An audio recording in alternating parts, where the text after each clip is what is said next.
What's going on, everybody? Welcome back to week 2 of the NFL 2020 season, and we're going to jump right into it with the Giants. I don't know where they were going to go. I already predicted that they were going to go 0-16 before the season started, but I didn't predict that Saquon was going to get injured like back-to-back savagely in the game where now it's expected to believe that he has a torn ACL, which means he's going to be out for the season.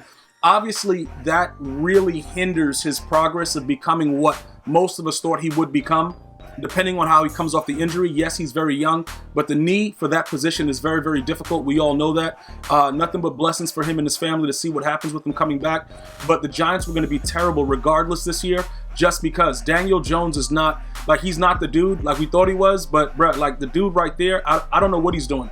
The Bears, it's always wild when Mitchell Trubisky can outplay you. That's always something that's crazy, even though, and I like Trubisky, but it's come on, dude. They could have probably won this game, and it just didn't work out that way, but a lot of it was behind injury. Saquon, even before he was injured, was getting locked up. People seem to forget the Bears have a very, very good defense. It's not really their offense that was supposed to be the key for them winning anything. It was supposed to be their defense. Khalil Mack and them boys were supposed to handle business, so just keep that in mind.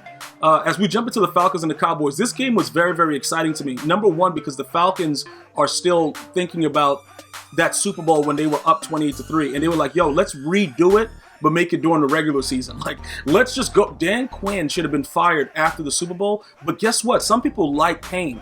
It's weird, and when you think about it, you're going to meet people in your life that like things that you don't like, and they're going to appear to be weird, but they're really not, though. Just because you like pain, that doesn't make you a weirdo. It's just that Dan Quinn likes NFL pain. He likes to be up by a certain amount of points and then allow a team to come back and destroy his world. That's a problem. And like I told you guys before, around with the Super Bowl, I told you, until they get rid of him, they can't win. It's the same thing with Pete Carroll. Seattle can win all they want, but they're not going to win the Super Bowl because he's the guy that sat there and told Russell Wilson with beast mode in the backfield, throw a slant directly to Malcolm Butler. So with this game right here, all throughout the game, the Cowboys were getting dominated. They didn't score until very, very late. It was just getting crazy. And then all of a sudden, a QB sneak here, a dot here, and it's just all over. So that's pretty much what went on. And it's very, very disgusting to me to see that both their games, they were pretty much in. And now they're 0-2. It's like the same old song with the Falcons. It's disgusting, and nobody wants that tune. But, congratulations to the Cowboys. I thought they were going to start off 0-2, looking at the game, but they were playing the Falcons, which everybody gets to come back on them. The Lions and the Packers, I got to give the Lions credit. They started off very, very strong, but Aaron Rodgers is not playing games with anyone. Aaron Rodgers is out here doing whatever he wants, and he's going to continue to do so.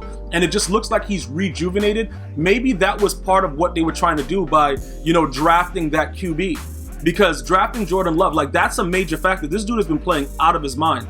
Literally out of his mind. It's crazy and insane the way that he's been playing. So I'm really enjoying it. I think he's going to be one of those guys that are going to be considered for MVP along with Lamar Jackson and, what's Patrick Mahomes boy. So we got to see how that works out. The Vikings and the Colts. I just want to remind you guys, when I was telling you guys about Washington not really wanting to sign Kirk Cousins, a lot of you guys thought he was better than he wasn't.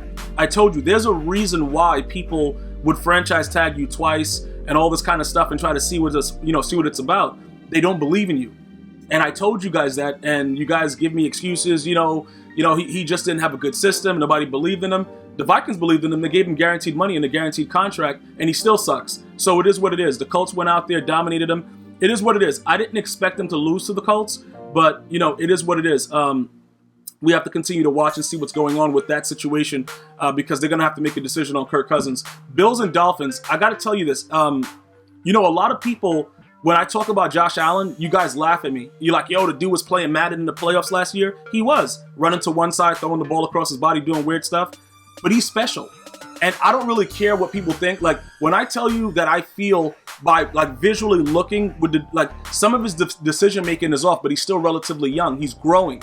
He's going to be a very, very good QB. If he just learns to buckle down and learn that it's not a video game every time that he's playing football in the National Football League, he's going to be a very, very good QB. And I don't know how to really get that through your brains. He's athletic. He can throw the ball very, very far. And sometimes he's just very dangerous to deal with because you don't know what he's going to do. And it's wild. But this was a very, very good, comeback win. pretty much went out there and he just fought. He just fought the whole time, ended up winning the game at the end. But, the Dolphins are going to be tough. So, they'll be okay. They're going to be a growing team soon and start to be formidable. But right now, we got to just watch them go through the growing pains. The 49ers and the Jets. The 49ers are really, really injuried up, dude. You got Sherman, you got Bosa, Garoppolo, high ankle sprain. It's so many things going on with that team right now. But guys, remember, I told you, look at history. The Super Bowl loser usually doesn't make the playoffs the next year. I told you guys that when they lost. I was like, all you 49er fans, yeah, they can be as stout as they want. Some things are going to happen to where they won't make the playoffs, and that's what's happening now. It's just a lot of injuries. Now, if they do make the playoffs, that will now change history, and then we could go and move on. But I don't know with all the stuff that's going on.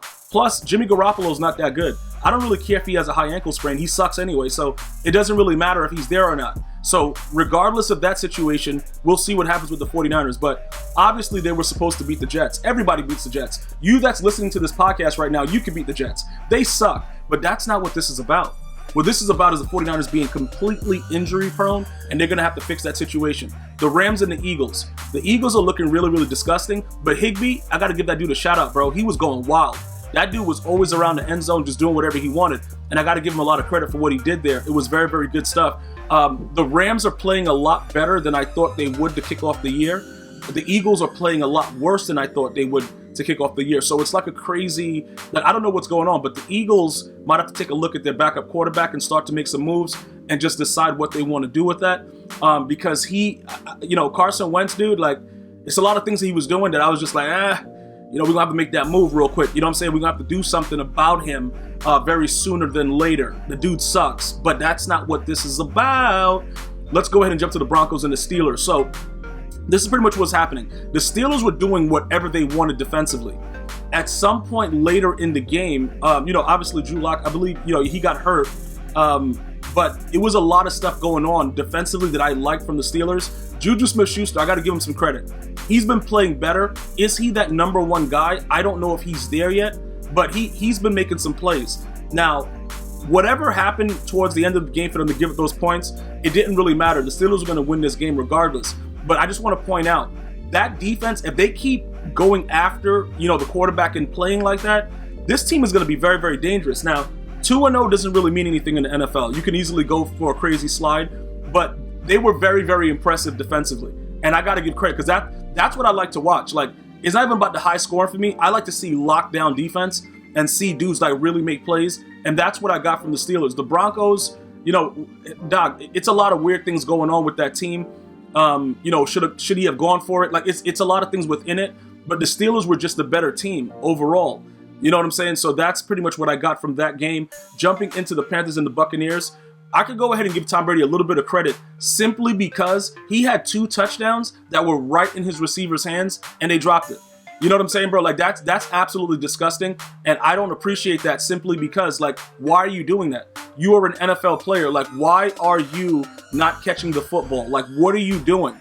And then it makes him look average. Even though I believe that he's nowhere near what he was before, he still doesn't look like, he's going to be doing something. But, hitting Mike Evans, who I think did a push-off on that first touchdown, but that's neither here nor there.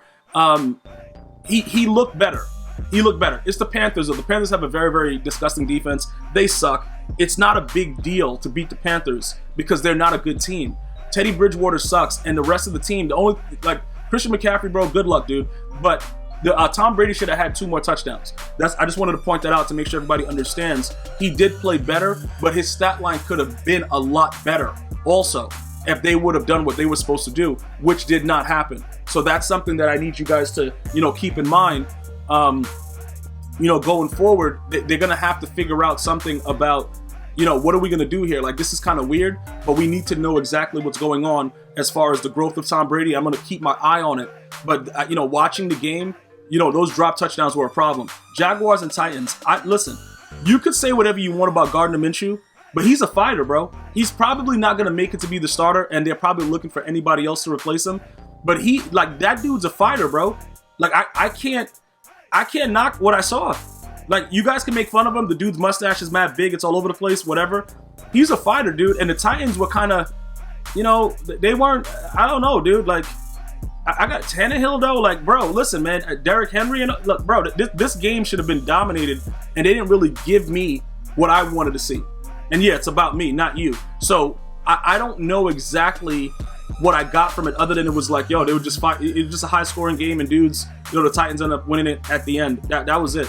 But I was very, very impressed with the way the Jaguars played and fought back, because Gardner Minshew at the beginning of the game didn't look like he was going to have a decent game.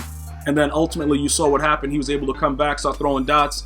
He's a fighter, dude, and that's all you can ask for in the quarterback position. Football team, Washington football team versus the Cardinals. I told you guys, the Cardinals beating the 49ers, that was going to motivate them. And we're starting to see the effect of DeAndre Hopkins on the overall team.